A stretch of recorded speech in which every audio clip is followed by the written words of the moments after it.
What is up, you beautiful people? My name is Overflow, and I'm overflowing your mind one video at a time. Today we're going to be playing a little bit of domination on the map Arcaden in Modern Warfare 3. Before you go all flaming out on me, bring in your flame, your pyro, and your spy checking. If you're spy checking me right now, then just stop. Okay, bad joke. Anyway, this is the Wii version, so the graphics aren't exactly the great, but in essence, it's the same game, and it's basically the same. It functions the same, except the graphics are not entirely up to par in some of the newer games. Which, I mean, you can't really expect that from a Nintendo console. Nothing against Nintendo lovers or anything like that, but you can't really expect it from the console. So, judging by why you clicked on this video, you want to be better at COD, right? You want to be better at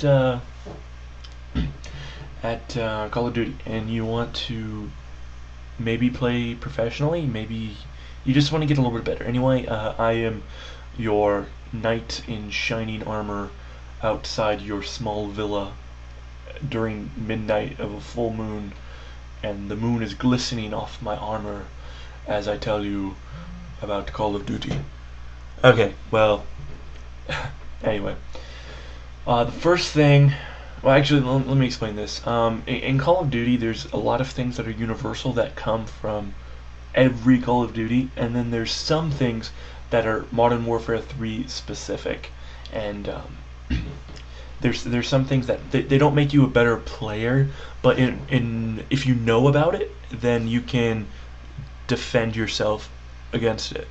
Okay, so the very first one that I think is universal to all is you can't stay in one spot and expect to live. If I go, let's say, over here by ADOM, and I just stay there the whole time without moving, sure, I might be able to rack up a kill streak, but people are going to know I'm there, and they're going to try to come back to kill me. So if you stay in one area and you kill someone, even if you kill someone twice, they're going to try to come back and kill you. Oh, and I forgot to mention this in the video, or in the intro. I'm using the CM9001, that one gun with the Scorpion secondary attachment. I'm using the Specialist Kill Streak package. I'm also using Quick Draw, Steady Aim, and let's see, there it is, Sleight of Hand, Quick Draw, and Steady Aim. Sleight of Hand and Quick Draw are the pro versions of that, so in case you were wondering. Alright, so back on topic. So if you stay in one area, so I noticed that there's a bunch of people over here spawning in CDOM, so I rush over there and I don't see anyone, so I try to take the flag. But there's always someone over here, and I know that more times than not there will be someone over there, just because there's always that one guy that takes down that spot. Now, there is the good habit of staying in like a sector, but you need to make sure that the sector isn't in one area. Where if someone can see into the whole sector, then you're basically done for. You're doomed. So a good example of this is on ADOM, that whole little area right here to my left right now, where the escalators are, and this window that you can aim down and be at. If you just kind of like patrol that, then I think that's pretty good. Of course, if you're on the downstairs window by BDOM, you can see right into the window all the way to A. So you kind of have to assess the situation and do the best thing at the time. Okay, so the next thing that is kind of universal is that silencers are extremely underplayed. If you fire a weapon, I think this came in during Call of Duty 4, I believe. Actually, no, it was in 2, because I have 2 for the Xbox. But if you fire a weapon without a silencer, then it's going to show up as a little red dot on the map. So I'm sure you know this if you've ever played Call of Duty. But silencers extremely help. The way I play is that I'll be going through somewhere, and if I see like a little blip come up on my map, I'll go over there and see if I can kill them. Now if I do that, then I'm sure that a bunch of other people do the same. So right here you see I killed that guy using my gun, then I switch. I did not have a silencer on my gun, so my little thing popped up. And of course it said I was taking C, but even then, just as an example, my little thing popped up, so this guy came over and was able to kill me with no issue. I think the main thing is why people can kill you like that is because they go into an area expecting to see you instead of just like surprisingly seeing you and then having to like react. It's like they've already done the reaction part and they're just trying to kill you. And this new thing is I just recently learned in Modern Warfare 3, lines of sight. That is a huge thing. And I've never really given it much thought before. This whole idea that if you can look at, or if you're standing in one spot, you can see across the whole map. And I've never really used that to my advantage. I would always have to see the person right in front of me in the hallway.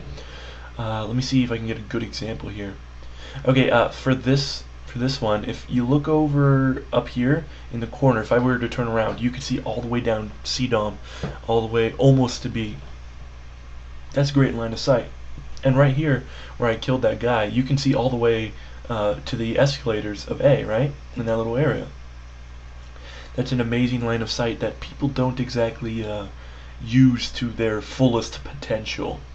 And unfortunately, it's one of those things that you kind of have to learn. So now that I brought it up, when you go into new games, try to make it where you kind of have to like always think of what you're trying to do. For example, I was at B-Dom earlier in this game, and I looked up and I killed that guy. I think it was the first kill I've ever gotten and got first blood. Yay me. But I looked up and I can see all the way to those double doors by A, and I had to think to myself, okay, I know that line of sight is there, and I know that I can use it. So you don't camp it, but you check it, and if someone's running across, why not pop a few bullets off and see if you can get them. I mean, it pays off in the end, and it's a little bit tricky to do. Fortunately, here I have a huge fail. Look at this. I turn around and I'm like, oh crap, there's a guy, and then I get slaughtered in the face. But yeah, so lines of sight is an important thing, and the next thing that I want to talk about is corners. You have no idea how many people I've seen walk around corners without expecting to see someone, or they sprint around corners. If someone has a line of sight, which is a good idea, someone has a line of sight and they aim down and you're running across this corner, they are able to just shoot you, and you have absolutely no way to come out of that. Even if you have quick draw where you can come in out of sprinting fast and kill them, or not kill them, and zoom in, aim down your sights. That's not going to be enough if someone already has their sights down around a corner and you just come around the corner. So just to quickly recap, don't stay in one area, kind of like sector patrol, but huge sectors, I think even more so than other people have told me to do. Just kind of like patrol an area, and yeah, so do that. Make sure you watch your corners and make sure you pay attention to your lines of sight. This video is pretty much coming to a close, you guys. Please subscribe, rate, and comment, and you can follow me on Twitter at twitter.com/bairdcarrot. I will see you guys later.